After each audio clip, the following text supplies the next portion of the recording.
Meus irmãos, muito bom dia. Deus os abençoe. Nesta terça-feira, nós estaremos meditando na continuação de Atos capítulo 20, onde a igreja avança crendo. Nós continuaremos a leitura no verso 7, que diz assim: No primeiro dia da semana, reunimos-nos para partir o pão, e Paulo falou ao povo. Pretendendo partir no dia seguinte, continuou falando até meia-noite. Havia muitas candeias no piso superior, onde estávamos reunidos.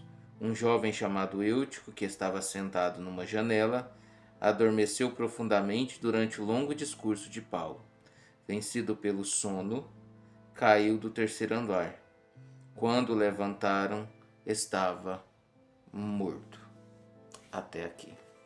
Meus irmãos, este texto está falando do momento que a igreja, que Paulo, os seus discípulos e a igreja de Troade se reuniram. Aqui é explicado para nós que eles tinham o costume de se reunir no domingo, no primeiro dia da semana, para cultuar ao Senhor em comunhão, para fazer o seu culto. Eles não tinham um templo naquela época, porque as sinagogas eles eram proibidos de fazer o seu culto na sinagoga. Portanto, eles tinham algumas casas de algumas pessoas que eles faziam.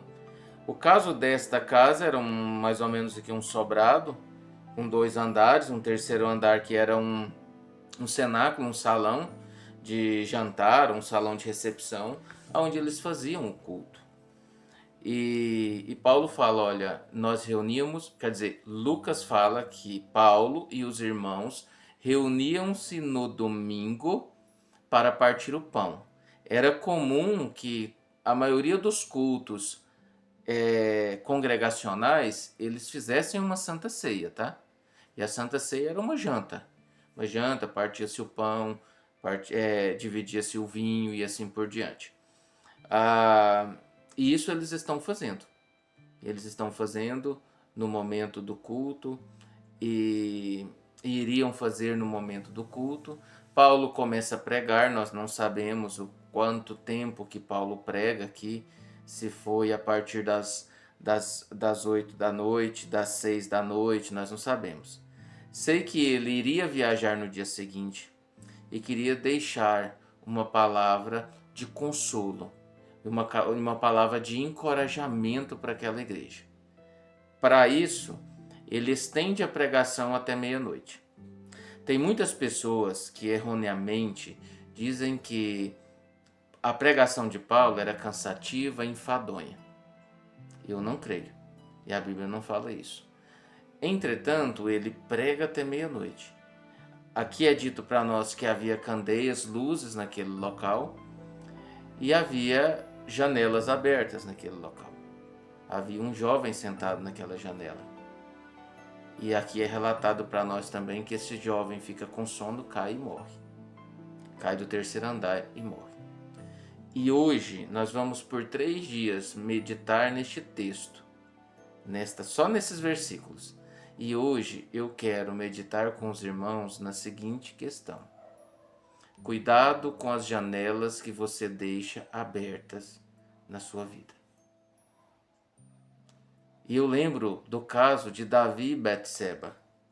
Davi estava no seu palácio, fora do tempo de ficar no palácio, que era o tempo dele estar pelejando nas guerras, e dando voltas no seu palácio, vê uma mulher tomando banho. Como ele viria uma mulher tomando banho se você estivesse tomando banho fora de casa, que era muito improvável.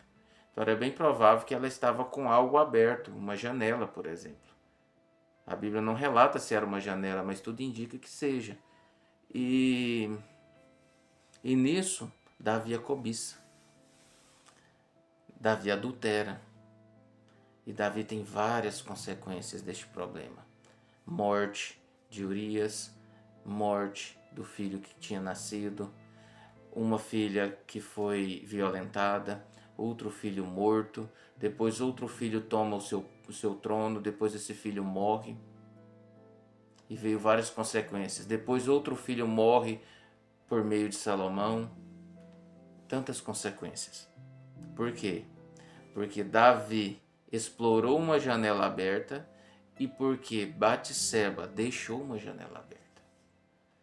Então, a Bíblia, quando Jesus fala, ele fala que ele é a porta e que quem passar por ele é bem-aventurado, encontrará salvação, vida eterna. Mas em momento algum a Bíblia relata janela em um sentido positivo.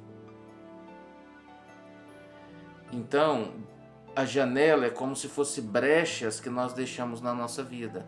Brechas que nós deixamos para o nosso olho cobiçar, o nosso coração cobiçar, brechas que nós deixamos para a nossa língua falar o que não precisa falar.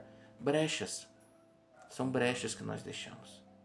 A Bíblia fala que o bom pastor, ele guarda as ovelhas no aprisco e aquele que não é, que as ovelhas não conhecem o nome, que não é o bom pastor, ele passa por um outro lugar.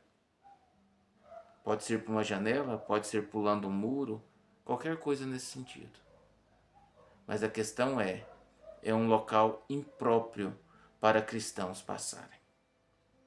Isso quer mostrar para nós, meus irmãos, que tem muitas coisas nas nossas vidas que nós devemos fechar a janela. Feche a janela para a cobiça, feche a janela para a corrupção, feche a janela para o adultério, feche a janela para a mentira, feche a janela para tantas outras coisas. Feche. Abra a porta para Cristo e para o Evangelho. É isso que nós precisamos fazer. É esta palavra que eu quero deixar para você hoje. Feche as brechas. Feche as janelas do entretenimento que atrapalha você a viver uma vida real com o Senhor. Não deixe isso aberto. Não deixe o inimigo entrar por este local, porque Cristo não entra por janelas. O inimigo entra por janelas. Cristo entra pela porta, porque Ele é o bom pastor. Que Deus lhe abençoe. No nome santo de Jesus Cristo. Vamos orar? Pai, em nome de Jesus, eu creio no Senhor, bendigo o teu santo nome. E em nome de Jesus eu peço ao Senhor que o Senhor abençoe os teus filhos.